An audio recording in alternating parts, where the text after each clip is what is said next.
सोचिए आप petrol pump पर जाते हैं, जेब से पैसे निकालते हैं और अपनी गाड़ी में पेट्रोल भरवाते हैं, लेकिन आपको शायद ये पता ही नहीं कि उस पेट्रोल में अब 20% एथेनॉल मिला हुआ है। सरकार कहती है E20 सुरक्षित है, ये देश की एनर्जी सिक्योरिटी बढ़ाएगा, किसानों की आय बढ़ाएगा और क्रूड ऑयल इंपोर्ट्स पर हमारी निर्भरता कम करेगा। लेकिन दूसरी तरफ से खासकर कांग्रेस और आम आदमी पार्टी लगातार सवाल उठाए जा रहे हैं, जिससे राजनीतिक बहस तेज हो गई है।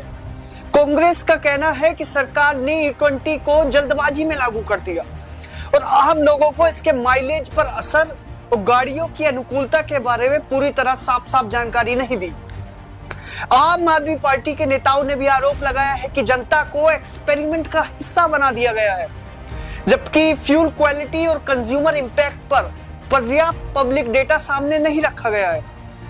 तो सवाल है, क्या E20 सच में आपकी गाड़ी के लिए सुरक्षित है? क्या माइलेज कम होगा और क्या पुरानी गाड़ियों पर असर पड़ेगा? और जो सबसे बड़ा सवाल है कि E20 से फायदा किसको होने जा रहा है, सरकार को, किसानों को या ऑयल कंपनीज को या फिर हम जैसे आम आदमी को? आज इस पूरी कहानी को बिना शोर शराबे के समझते हैं। सबसे पहले बेसिक चीज समझिए, E20 का मतलब है 20% एथेनॉल और लगभग 80% पेट्रोल। एथेनॉल एक तरह का अल्कोहल बेस्ड फ्यूल है, जिसे भारत में मुख्यतः गन्ने और मक्का जैसी एग्रीकल्चरल फीड स्टॉक से बनाया जाता है। भारत में एथेनॉल ब्लेंडिंग कोई अचानक शुरू हुई योजना बिल्कुल नहीं है। सरकारी रिकॉर्ड के मुताबिक इसकी शुरुआत 2001 के पायलट प्रोग्राम से हुई थी। 2006 में E5 यानी 5% ब्लेंडिंग कई राज्यों में शुरू हुई है। फिर ब्लेंडिंग धीरे धीरे बढ़ती गई, 2020-21 में लगभग 8.1% तक पहुंच गई, 2021-22 में 10%, 2022-23 में करीब 12.1%, 2023-24 में 14.6% और 2024-25 में लगभग 19.2%। 2025-26 में औसत ब्लेंडिंग 20% तक पहुंच गई है। यानी E20 कोई ओवरनाइट एक्सपेरिमेंट नहीं है, ये करीब 2 दशक से चल रही पॉलिसी का अगला चरण है। अब आते हैं असली सवाल पर, सरकार E20 क्यों चाहती है? इसके पीछे 3 बड़े कारण हैं। पहला, क्रूड ऑयल इंपोर्ट्स। भारत अपनी जरूरत का एक बड़ा हिस्सा क्रूड ऑयल इंपोर्ट्स करता है, जबकि इंटरनेशनल क्रूड जब महंगा होता है तो इसका असर हमारी इकोनॉमी और फ्यूल प्राइसेस पर डायरेक्टली पड़ता है। लेकिन अगर पेट्रोल के एक हिस्से की जगह डोमेस्टिक एथेनॉल इस्तेमाल किया जाए तो थ्योरेटिकली इंपोर्टेड क्रूड्स की जरूरत कम होगी। और दूसरा कारण है किसानों की आय। एथेनॉल बनाने के लिए गन्ना और मक्का जैसी फीड स्टॉक्स का इस्तेमाल होता है, इसलिए सरकार का आर्गुमेंट है कि एथेनॉल इकोसिस्टम किसानों के लिए अतिरिक्त मार्केट और इकोनॉमी अपॉर्चुनिटी देता है। तीसरा है एनर्जी सिक्योरिटी। मान लीजिए पेट्रोल का 20% हिस्सा डोमेस्टिक एथेनॉल से आ रहा है, तो फ्यूल सप्लाई का यह बड़ा हिस्सा international crude prices, crude Wars और ग्लोबल शिपिंग डिसरप्शन से सीधे प्रभावित नहीं होगा। सरकार का कहना है कि यही E20 का सबसे बड़ा स्ट्रेटेजिक फायदा है। क्या E20 से माइलेज कम होता है?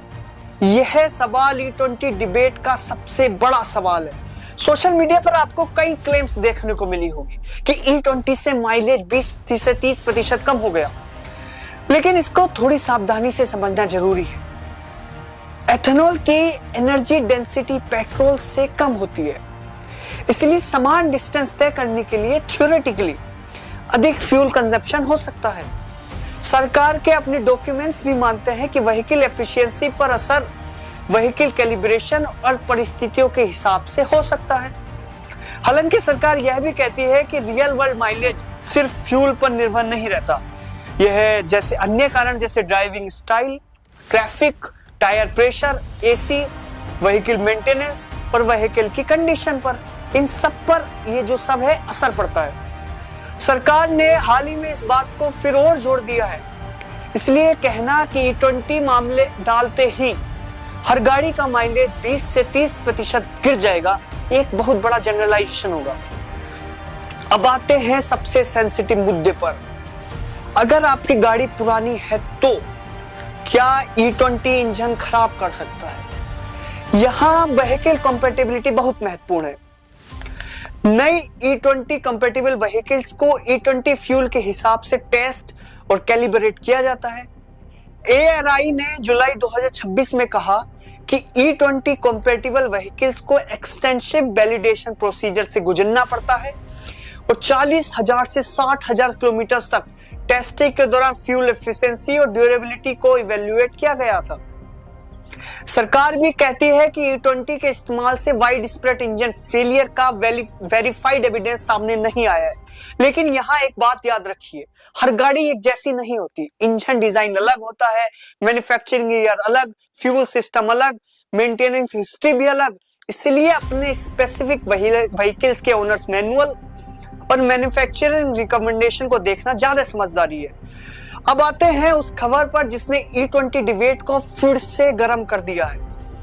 13 अगस्त 2026 की रॉयटर्स रिपोर्ट के मुताबिक कुछ प्रमुख इंडियन ऑटोमेकर्स की इंटरनल कम्युनिकेशंस में E20 फ्यूल में कंटेमिनेशन को लेकर चिंता जताई गई। रिपोर्ट के अनुसार 18 राज्यों से कलेक्टेड 250 से अधिक सैंपल्स में क्लोराइड और मॉइस्चर के एलिवेटेड लेवल्स की चिंता जताई गई है। इन कंटेमिनेंट से फ्यूल सिस्टम और इंजन कंपोनेंट्स के नुकसान पर संभावना चर्चा हुई है, लेकिन कहानी यहां खत्म नहीं होती। इंडस्ट्री बॉडी SIAM ने 28 जुलाई को सरकार के सामने ये मुद्दा उठाया था। फिर उसने अपनी कम्युनिकेशन वापस ले ली और कहा कि कुछ फिगर्स को फर्दर वेरिफिकेशंस की जरूरत है। यानी ये बात अभी E20 से गाड़ियां खराब साबित हो गई तक नहीं पहुंचती। यह एक अलग सवाल उठाती है कि क्या फ्यूल क्वालिटी और स्टोरेज इंफ्रास्ट्रक्चर की निगरानी पर्याप्त है, और यही डिस्टिंक्शन बहुत इंपॉर्टेंट है, क्योंकि एथेनॉल ब्लेंडिंग और फ्यूल कंटेमिनेशन दो अलग अलग मुद्दे हो सकते हैं। रॉयटर्स की रिपोर्ट में यही कंट्रोवर्सी सामने आई है।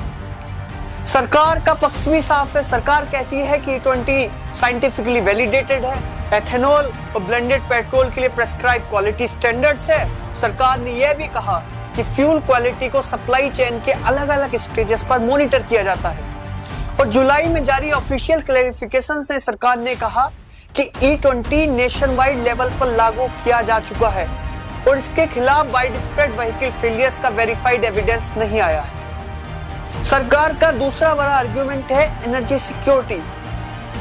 भारत जितना ज्यादा डोमेस्टिक एथेनॉल इस्तेमाल करेगा, उतना ही पेट्रोल में इंपोर्टेड क्रूड का हिस्सा कम किया जा सकता है और एथेनॉल इकोनॉमी में किसानों की पार्टिसिपेशन भी बढ़ती है। तो सरकार की नजर में E20 सिर्फ पेट्रोल का फॉर्मूलेशन नहीं है, यह है energy policy plus agriculture policy plus economic security, तीनों का कॉम्बिनेशन है।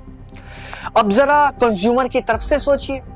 एक आम आदमी के लिए 3 सवाल सबसे ज्यादा महत्वपूर्ण है।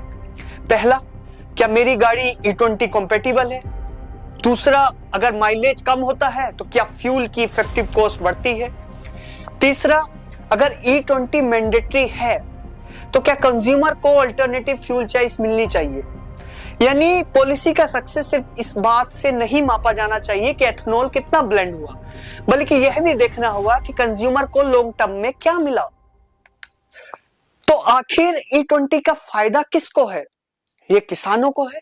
संभव है क्योंकि एथेनॉल के लिए एग्रीकल्चर फीड स्टॉक्स की डिमांड बढ़ती है। सरकार को, हाँ बिल्कुल, क्योंकि इंपोर्टेड क्रूड पर डिपेंडेंस कम करना स्ट्रेटेजिक एडवांटेज है।